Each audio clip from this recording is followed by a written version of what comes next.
ಬೇಕ್ರಿಗೆ ಹೋಗಿದ್ದೊಂದಕ್ಕೆ ಆಗಿತ್ತು ಇನ್ನೊಂದು. ಇವತ್ತು ಬೆಳಗ್ಗೆ ಎದ್ದು ಪಟಪಟ ಅಂತ ಚಾಪೆನ ಮುಚ್ಚಿಟ್ಟು ತಿಂಡಿನ ಬಾಕ್ಸ್ಕೊಂಡು ರೆಡಿಯಾಗಿ ನಾನು ಸೀದಾ ನಮ್ಮ ಫಿಶ್ನ ಮಾತಾಡ್ಸೋಕೆ ಬಂದೆ. ಅದು ಅಲ್ಲಿಂದ ನಾನು ಹೊರಡ್ಬೇಕಾದ್ರೆ ಅಕ್ಕಂಗೆ ಸ್ವಲ್ಪ ರೇಗಿಸ್ದೆ. ಯಾಕೆ ಅಂತೀರಾ? ರೇಗ್ಸಿದ್ ಸಾಕು, ಇನ್ನೂ ಜಾಸ್ತಿ ರೇಗ್ಸಿದ್ರೆ ಬೈತಾಳೆ ಅಂತೇಳಿ ನಾನು ಸೀದಾ ಹೊರಟಿದ್ದೆ ಆಫೀಸಿಗೆ ಬಂದು ಗಾಡಿನ ಪಾರ್ಕ್ ಮಾಡಿ ಒಳಗಡೆ ಬರ್ತಿದ್ದಂಗೆ ಶಾಕ್ ಆದಿತ್ತು. ಲೆಫ್ಟ್ ಲೀಕೇಜ್ ಆಗಿದೆ ಅಂತೇಳಿ ಓಪನ್ ಮಾಡಿ ಇಟ್ಟಿದ್ರು. ಎಷ್ಟೊತ್ತು ಮುಗಿತಪ್ಪ ಕೆಲಸ ಅಂತೇಳಿ ನಾನು ತಲೆ ಕೆಡಿಸ್ಕೊಂಡು ಹಂಗೂ ಸ್ವಲ್ಪ ಲಾಗಿನ್ ಆಗಿ ಕೆಲಸ ಮುಗಿಸಿ ಸೀದಾ ತಿಂಡಿಗೆ ಹೋದೆ.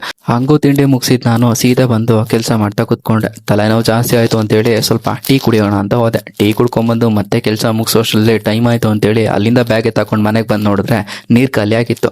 ತಡ ಮಾಡ್ದಂಗೆ ನಾನ್ ಕ್ಯಾನ ತಗೊಂಡು ಹೋಗಿ ಸೀದಾ ನೀರು ತುಂಬಿಸ್ಕೊಂಡು ಮನೆಗೆ ಬಂದೆ. ಅಷ್ಟ್ರಲ್ಲಿ ಅಕ್ಕ ಬಂದವಳು ನಾಳೆ ಪುಳಿಯೋಗರೆ ಮಾಡೋಣ ಅಂತಂದ್ಲು. ರೆಡಿ ಮಸಾಲೆ ಸಿಗತ್ತೆ ಅಂತೇಳಿ ಬೇಕರಿಗೆ ಹೋದ್ವಿ. ಅಲ್ಲಿ ನೋಡಿದ್ರೆ ಖಾಲಿ ಆಗಿದೆ, ನಾಳೆ ಬರುತ್ತೆ ಅಂದ್ರು. ಹಂಗೂ ಹೋಗಿದ್ದಕ್ಕೆ ಮೋಸ ಇಲ್ಲ ಅಂತೇಳಿ ಎಗ್ ಪಪ್ಸು ಮತ್ತೆ ಕೇಕ್ ಎಲ್ಲ ತಗೊಂಡು ಮನೆಗೆ ಬರ್ತದಾರಲ್ಲಿ ತರಕಾರಿನೂ ತಗೊಂಡ್ಬಂದ್ವಿ.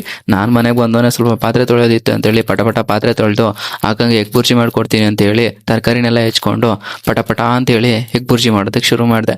ಎಗ್ ಬುರ್ಜಿ ಮಾಡಿ ಮುಗಿಸೋ ಅಷ್ಟರಲ್ಲಿ ಟೈಮ್ ಆಗಿತ್ತು ಅಂತೇಳಿ ಅಷ್ಟರಲ್ಲಿ ಅಮ್ಮ ಕಾಲ್ ಮಾಡ್ತು. ಅಮ್ಮನ ಜೊತೆ ಮಾತಾಡ್ಕೊಂಡು ನಾನು ಊಟ ಮಾಡಿ ಮಲ್ಕೊಂತೀನಿ. ನಿಮ್ಗೆ ನಾಳೆ ವಿಡಿಯೋದಲ್ಲಿ ಸಿಗ್ತೀನಿ. ಬಾಯ್.